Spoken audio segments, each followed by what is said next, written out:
Welcome to the FMCG Guys podcast. This is Daniel Torres here, connected live from Revlon's Barcelona office, which I think we'll know more in a minute, but it's the international headquarter of Revlon.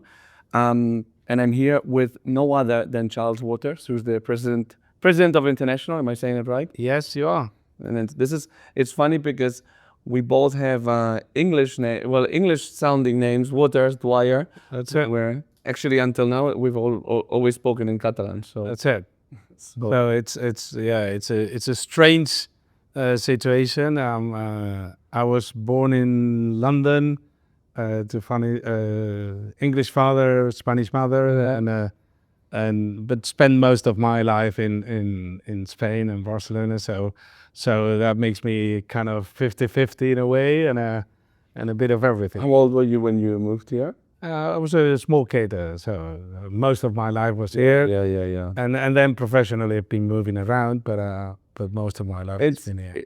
It's interesting, no? Because like for me, I was born here already, but like all my life when I was a kid, I went back to New Zealand where my mom's from, and I don't know, it kind of feels like I feel Catalan, like I feel from Barcelona, but I do know that there's something different about me. I don't know if you feel the same way. I would say you feel a foreigner when you go.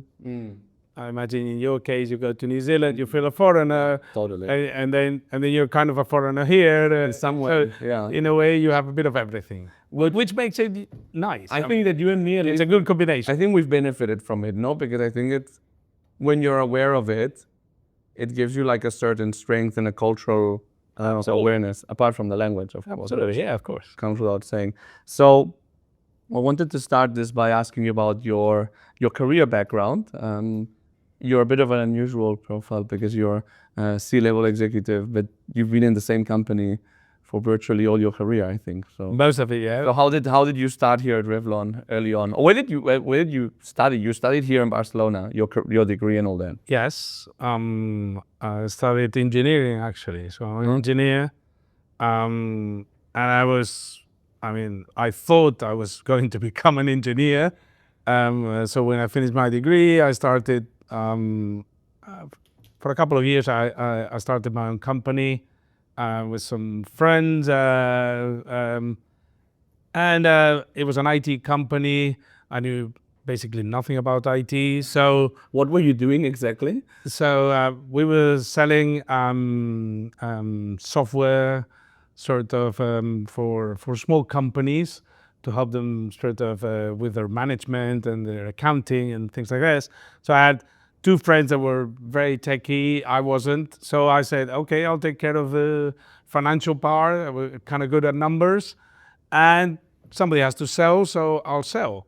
And that was my first sort of adventure in selling without basically knowing much about it. And people didn't tell you were crazy, that instead of getting like a good job, a proper job, you decided to like become a... Well, it was a way of, I mean, it almost started like a kind of friendly activity, but it became something interesting. After we did that for almost 2 years. And after that we said, okay, we tried it. We won't sort of scale this that much. It requires a lot of work. We learned a lot, and then we decided. We're still very good friends, of course. Oh, okay, well, that's not always the case. No, but when you're in business with someone. No, but in this case, we're very good friends. Well, you're very young. Yeah, we were. Oh, yeah. So, and then after that, just shortly after that, I joined Revlon. I joined Revlon in supply chain. I started. So then you got a proper engineer job. That's it. So because I thought I was going to become a sort of a full-time engineer, but guess what? I spent some time in supply chain. Then I got promoted into logistics. I basically knew nothing about logistics then, so I had to sort of learn on the job, and I did that for 2 or 3 years, and shortly after that, I started with customer service, and I started feeling the sort of this buzz around selling and being in contact with consumers, with because customer service is like kind of that bridge between that's it. Supply chain, logistics, and sales, no? That's it. So that was my kind of first step into a more of a commercial role, and then I started in commercial roles in sales and marketing, and then general management, and then I managed Italy for some time, and Portugal, then Spain. Then in 2017 I moved into Mexico. That was outstanding experience, a lot of learning as well. I would say personal and professional experience because we had to move as a family, and that was really nice. Because Italy and Portugal, you'd done still based in Barcelona. Yes, I was based here, and I mean it's so close. You could do it from here. As I say, I did Mexico, and Peru after that, and then I came back to manage Europe. And then after 3 years, they offered me this opportunity to manage international, which is basically managing Asia, Pacific, Europe or EMEA, and Latam. So basically anything outside of North America. That's basically what I manage. That's it. Yeah. So North America is extremely important for us as a company. And it's like 45% of our turnover, and we do like 55% of the turnover. So we have two, I would say, solid sort of regions, and that's how we split the world at Revlon. And I guess the question is mandatory because it's rare that a leader in consumer goods is based in Barcelona, and you've been based in Barcelona most of your career. Why is Revlon based in Barcelona? I would say this is due to a number of historical reasons, but I would say that first we have our second biggest manufacturing plant is in just south of Barcelona. Tarragona, right? Tarragona. It's the second biggest and I would say the most complex, that has all types of technology. So extremely important asset for us here. We have a very strong business in all channels with all brands. So Spain is a winning country for us. We also have a R&D. So R&D in this building manages some categories worldwide. So the hair category, so basically different hair categories are managed globally from here. We also have packaging globally managed from here. We have our sort of category teams for deodorants, so personal care and hair, also based out of Barcelona. And Barcelona, at the end of the day, is a great city. People love coming to Barcelona, so it's easy to attract talent. Yeah. We now have almost 1,000 people working for us in Spain, and this building, our headquarter, has like 400 people now. We have over 20 nationalities, so this is we have some financial or IT sort of teams working globally from here. So of course, New York is our global corporate headquarter and also headquarter for North America. But Barcelona is I would say, our second biggest. New York or Barcelona, not too bad cities. No, I love New York as well. So absolutely. Yeah. So in this time, like you mentioned about like the different functions that you took over, how has been like your journey in terms of like leadership? When did you start like managing people? And that was 25 years ago. When I started. In the first role in supply chain, or was it a bit later? No, it was a bit later. It was like 3 years after I joined that I got promoted to logistics director, and it was very interesting. I had a big team because we had our own distribution center. So always heavy in headcount, and it was a great. That was great in learning for me. Not only learning how to manage people, but people that are sort of so key to hit your revenue, to manage your supply is very interesting. It was also a good way of learning how to the basic principles of negotiation and you start negotiating with transportation companies and unions and distribution centers, the 3PLs. That is also a very good way. It's actually interesting that there's a guy on LinkedIn that I think is a recruiter in supply chain, and he shares supply chain stuff. And he shares every time a new CEO comes, has a supply chain background. There's quite a lot of them lately, actually, which is interesting. Oh, I mean, it is a way. It's part of the heart of the company. Everything starts in supply chain and finishes in supply chain. So we need to make sure that that works and that performs to have a smooth sort of operation. For sure. Yeah, no, it makes sense. And how did leadership come naturally to you? Is it something that you've had to like learn on?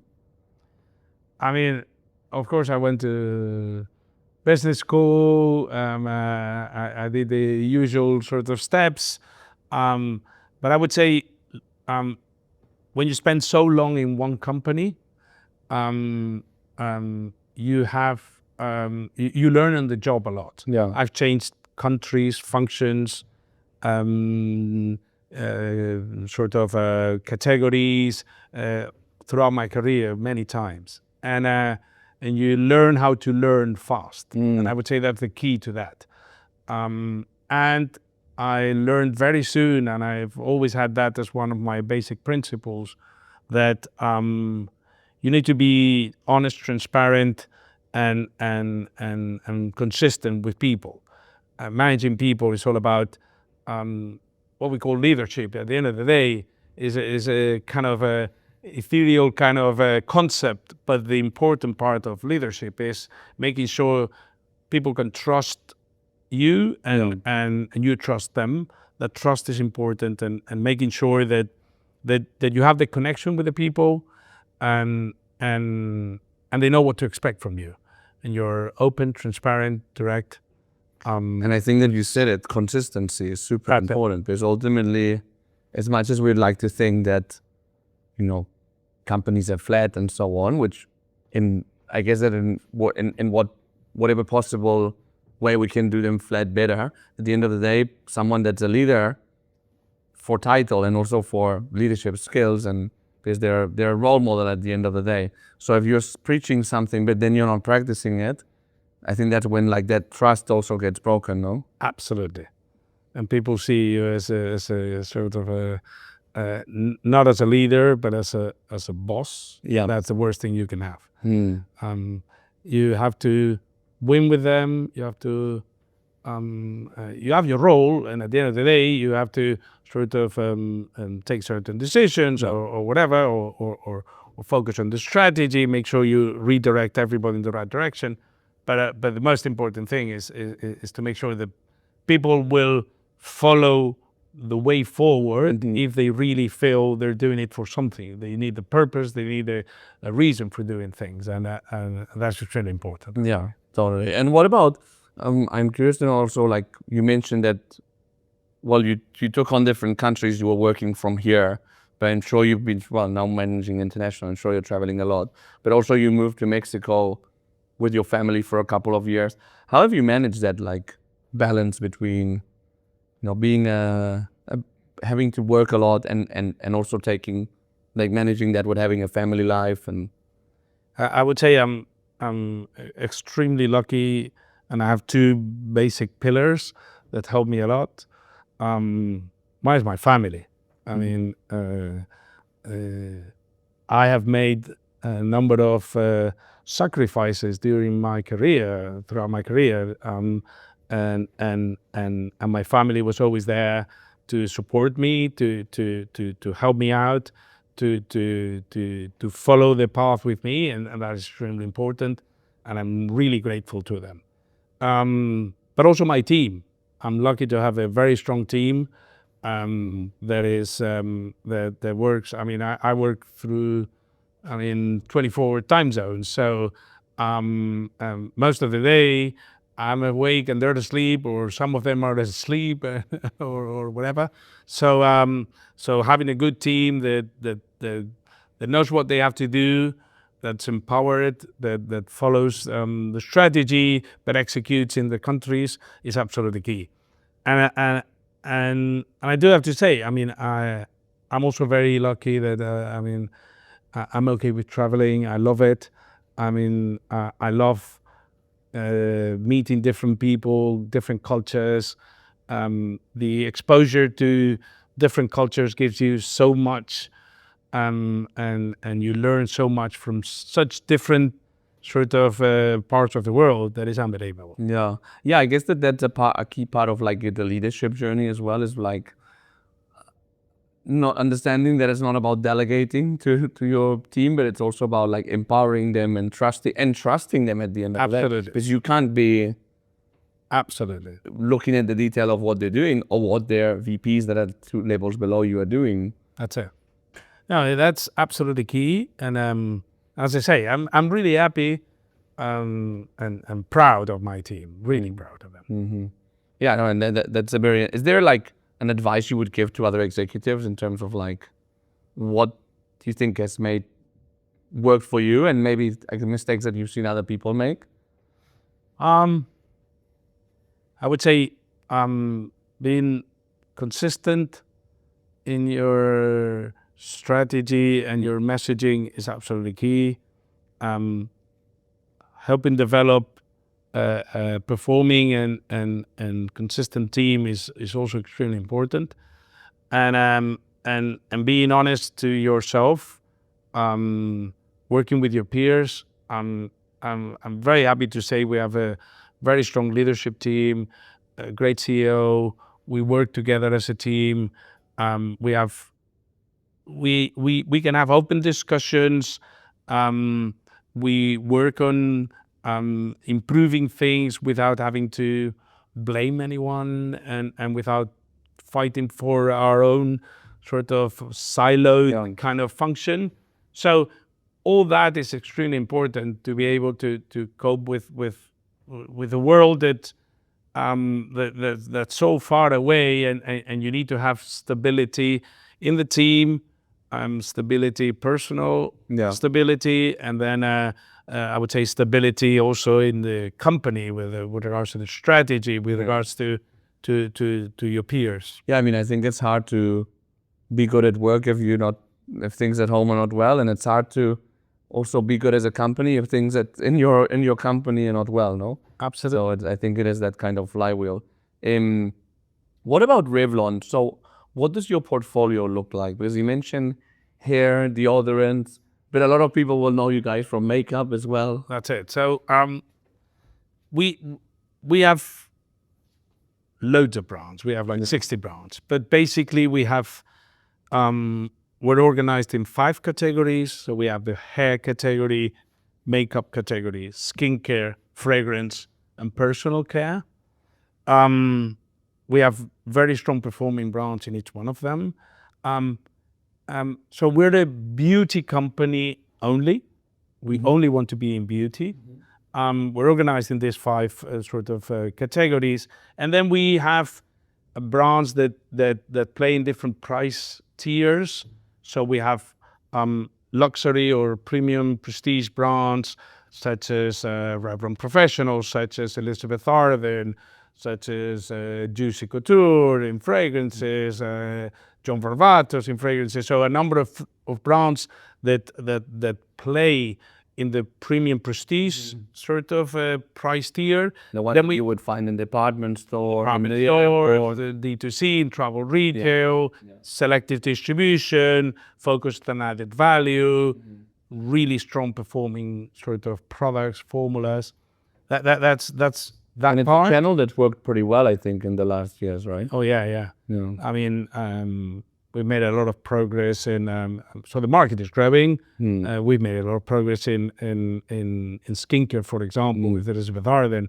We've grown a lot in China, in Asia, travel retail, in Pacific, in Europe.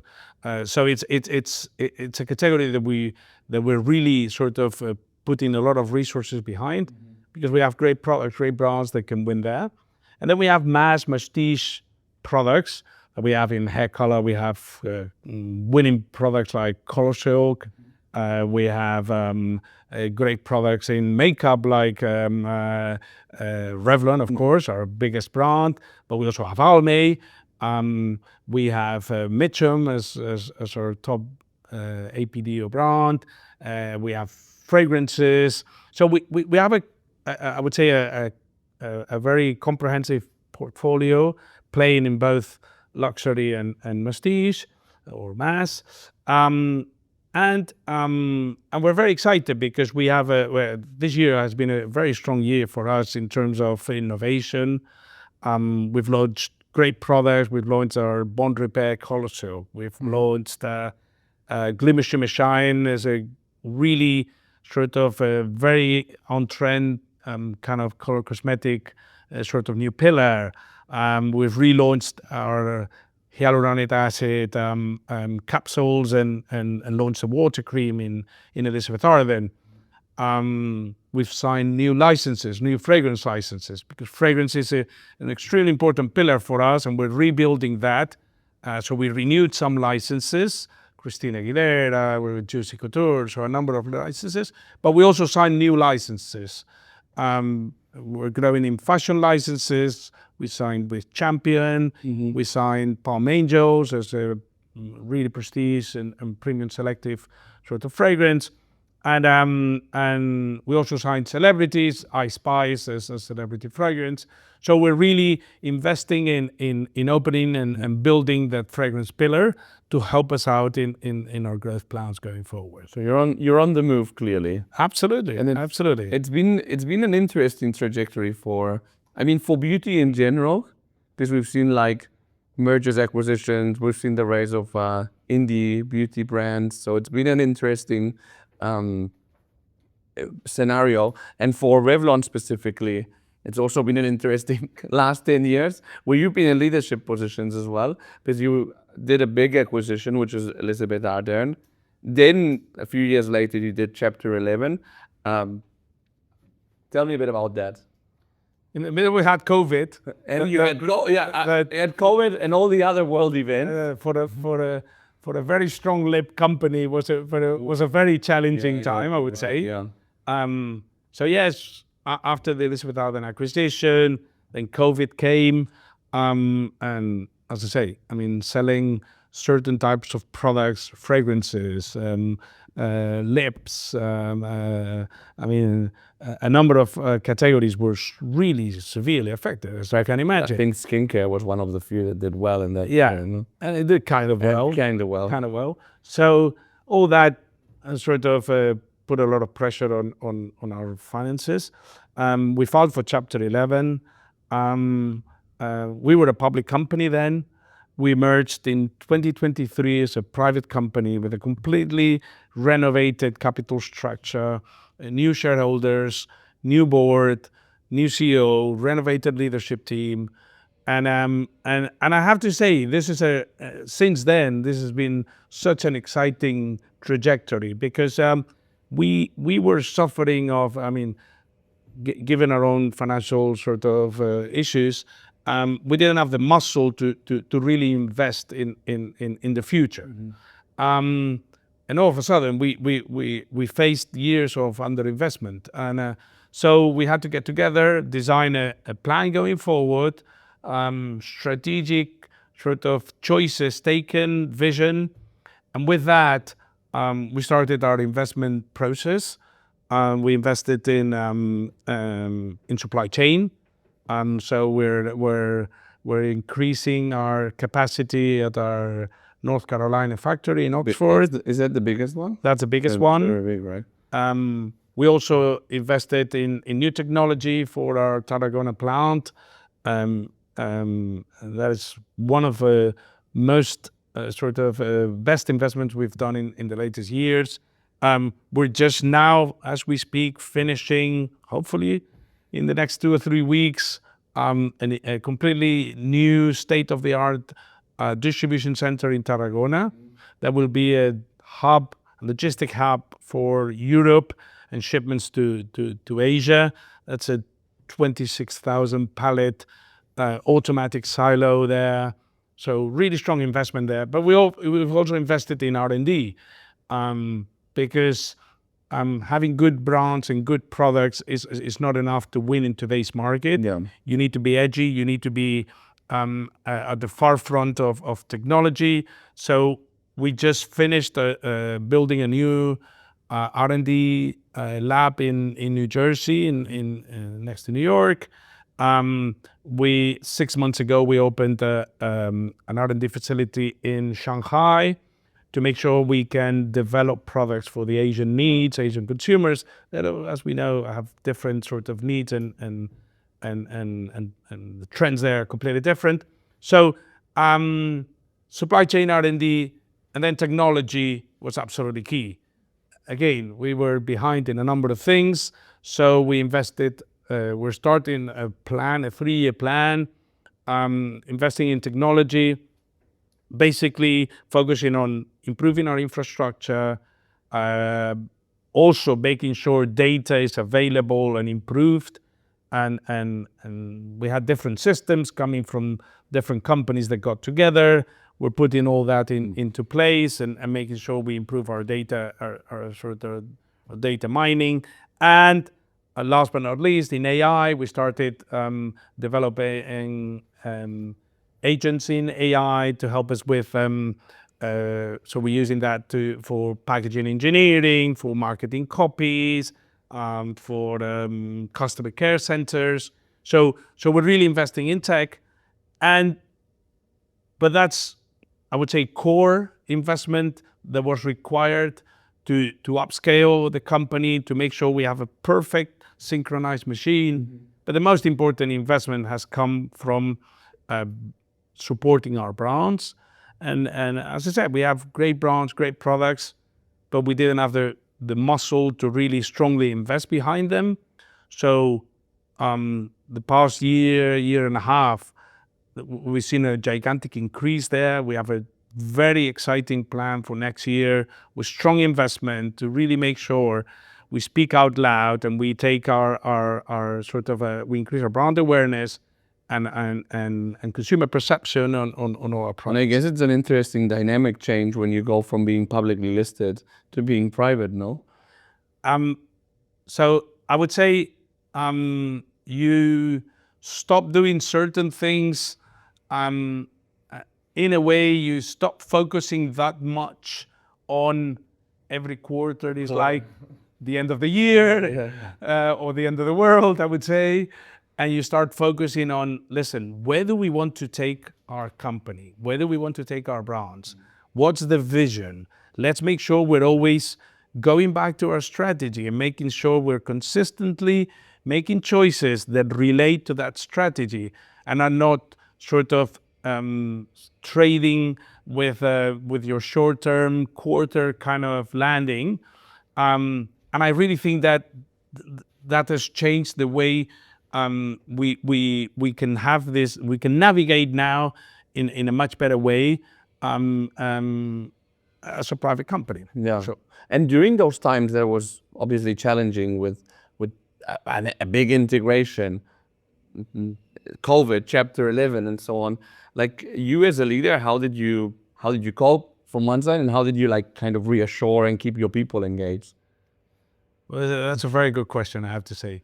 I found myself many times speaking to people and then going in my office, closing the door and saying, are we really going to do that? Yeah. Because some things weren't in our hands as executive team. I mean, there was a whole sort of restructuring process and everything. But I do have to say, in this whole process, we all learned a lot. First, most of our employees that were then are still in the company, so we didn't have massive restructuring as in other processes. We didn't have massive divestments of brands or whatever. It wasn't loud at all, I have to say. That's it. And why was that? It was a 9-month process, which was extremely short. Why was that? Because the company was in a good position. It just needed the financial muscle to invest and to grow and to speak out loud. And we had good teams and good brands, but we weren't set for success because we didn't have the funding. So after reviewing everything and looking things one side and the other, and with all the restructuring teams, everybody said, listen, this company is viable. This company has a great storytelling and a great future. They just need to be left on their own, give them the funds, and they'll make it happen. And you mentioned that most people stay, which is remarkable. And yeah, as I said, like considering where Revlon was and what it seemed like it could be, it like kind of went under the radar and then it resurfaced. Like, and now you're still in business, and obviously you have quite an exciting future on top of it. Absolutely. And one of the people that stayed was you. I mean, why did you decide to stay? Um, I mean, Revlon is part of my DNA almost now. But I have to say, I stayed for the same reason as most of the people that stayed. And that is, we all believed in our branch, we all believed in our people, we all believed in our company. We knew this company was a great company. We had great things to say in the beauty industry. We just needed to change this gigantic sort of financial burden we had, and transform that into a bright future, a way forward, a way of growing, of attracting. We're signing new ambassadors. We're signing partnership with new distributors in many countries. We're looking into the market and screening the market for any potential M&As. So we're transforming the company based on a very strong sort of base, and put it on and transforming it into a bright future for everyone. No, that's great because I think that, as you said, the brands were there, right? The That's equity it. was there. So it was just fixing certain things, and then you have it. Well, how have you seen the changes in beauty in the time? Because I mentioned like indie brands. We've also seen mega mergers not going so well. Now we see like also Korean fashion has become a thing, and you mentioned the center of R&D even in Shanghai. in Shanghai. It's kind of, well, how are you seeing the beauty? So It's definitely an interesting space, right? So to start with, I would start by saying that beauty is such a resilient industry. Okay, except for COVID, that was severely affected. But in general, it is a resilient category that survives all kind of issues, trade wars, I don't know, Western Eastern kind of issues, Globalization, anti-globalization. E-commerce, offline, online, all kind of things. So we see a lot of transformation. It is a very trendy category. It's always on trend, on edge, connecting with consumers, whatever they are and whenever they want to buy. But I would say that dynamism is something that you either follow and master, or you really have an issue. And some companies have an issue to follow trends and listen to the consumer. We're obsessed with the consumer. We really want to make sure we listen to them. We're building such an amount of new capabilities in terms of AI, in terms of social listening, in terms of all kind of things, to make sure we understand what the consumer needs, and to develop products for them. And to have like cultural relevance as well, no? Like, Absolutely. I think that's a new thing that brands are talking about. Before it was all about performance, and that's about like, yeah, how do you link yourself to like the zeitgeist, no? I think that's a fascinating topic as well of where marketing is going to. Yeah, I mean, we have that blend of legacy, history. I mean, we just celebrated 115 years of our Elizabeth Arden brand. We did a really exciting and big event in Shanghai 2 months ago. But Revlon is almost 100 years old now. So these brands have been sort of, I mean, I'll give you an example. Elizabeth Arden was the first woman to open her spa in New York. First woman to be able to open a spa 115 years ago in the US. So Revlon has always been a company first as well. I mean, we created the first collection, lip and nail shade matching kind of collection. A while ago as well. That was in the 30s. Yeah. Then we were the first company to have an Afro-American model in one of our adverts. Or in the 70s, we had a fragrance called Charlie that was the first ad to spot a woman wearing trousers, for example. Wow. So things that we always have had that vision, that support to women that are our main reason to sort of to exist, but also at the same time bringing forward innovation that is relevant,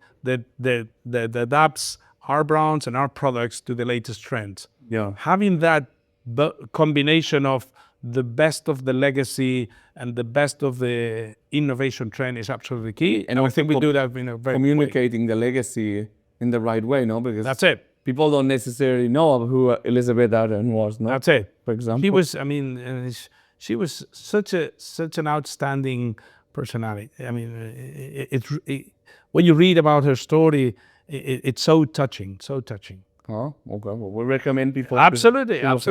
You need to look into it. Yeah. And then it's linking it to like I don't know how I guess it's like these partnerships with celebrities, but also just like being bold sometimes and being in the right side of history, I guess, is important as a brand and not easy, no, in the kind of polarized world in which we are now to make the right bets. But I guess it's also a bit about consistency, as you said before, no? Absolutely. And going forward, that's part of what we want to sort of ground as part of our values and as our storytelling as a company, to make sure we anchor on consistency.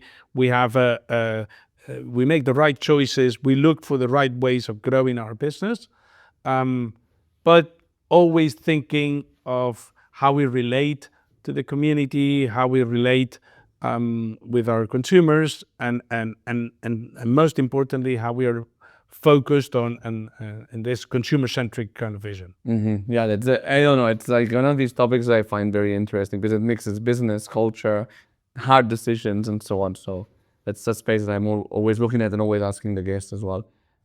What about having the headquarter in Barcelona? I think that's quite nice to have as a company. How have you found it in terms of like attracting talent and so on?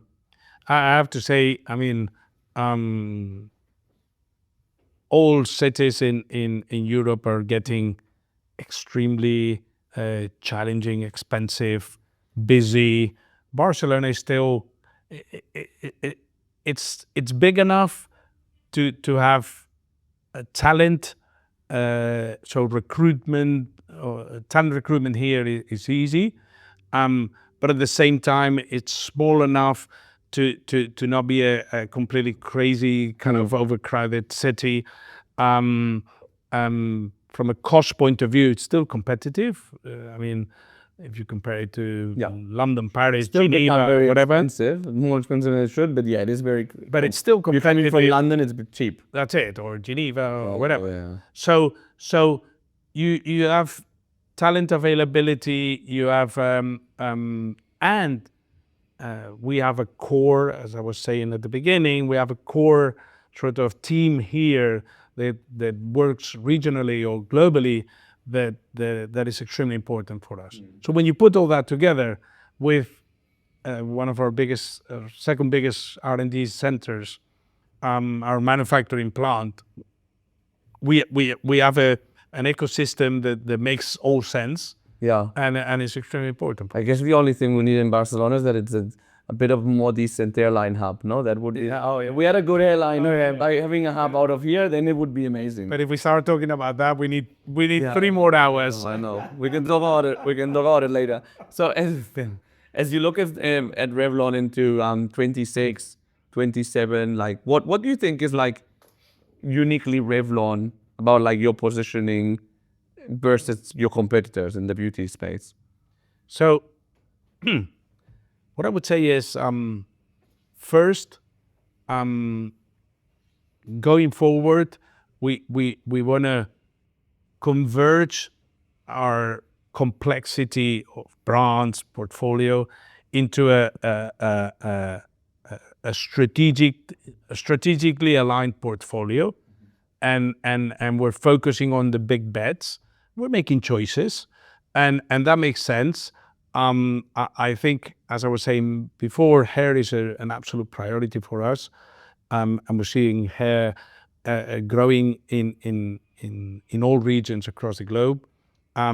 But also makeup and skincare and rebuilding fragrance. Those 4 pillars are extremely important. And then for international, the APDO business is also an extremely important business. What is that? Mitchum, this brand here, Uh-huh. which is a very performing brand in some countries, and we're expanding into new geographies. We have a really strong business in the UK, in Latam, in Pacific, so in many countries. And as I say, when you work on all this portfolio, we want to focus most of our investment innovation in these categories, making sure we are relevant to consumers, we follow trends. We want to master omni-channel. We have offline, online, D2C, and then we also need to grow geographically, because in international we have 22 affiliates, so and there's hundreds of countries. Yeah. So we have to make choices, but we still have a very small operation in Brazil, for example, where Massive beauty market. massive. We're still small so we have our affiliate in Brazil, we have our affiliate in Japan, but we're still small. So there's plenty of opportunities in countries where we're still small, or we don't have a clear presence, to expand geographically, always following the basic principles, the strategic pillars, and the most important brands. So you're putting a lot of pressure on yourself, basically. I would say I'm putting a lot of excitement. There you go. So we have this question that we ask everyone on the show, which is, if you went back to yourself at the beginning, as you were starting a company, what's that one piece of advice you would give yourself with everything that you've learned? That's an interesting question. I would say, first, enjoy the ride. And I have to say, one of the I'm very happy because I work in a great company, but I also enjoy what I do, and that's lucky. And that's luck. I'm lucky for that, and but you don't always enjoy the journey. You always have a bit of ups and downs, and we've had our own deal of roller coaster up and down, Revlon style, whatever. So enjoy the journey. Carry on learning, and maybe take some risks. I would say the first years of my career, I was kind of more conservative, didn't want to take risks, walking always on safe ground. And I've learned throughout time that, don't go crazy, but take certain risks. Yeah. Even testing and learning. For you to commit to this company is a risk to some degree, right? Absolutely. And taking those risks and always focusing on making sure transformation, and making sure you develop the company in a dynamic way is absolutely key. Fantastic. Well, Charles, this was amazing. Thanks so much. I think we can leave it here, and so that offline we can talk about the airport of Barcelona. Oh yeah, it's absolutely issues. Well, thanks so much for hosting me, and thanks for everyone for tuning in. We'll see you in the next episode of the FMCG, guys. Have a great one. Thank you very much.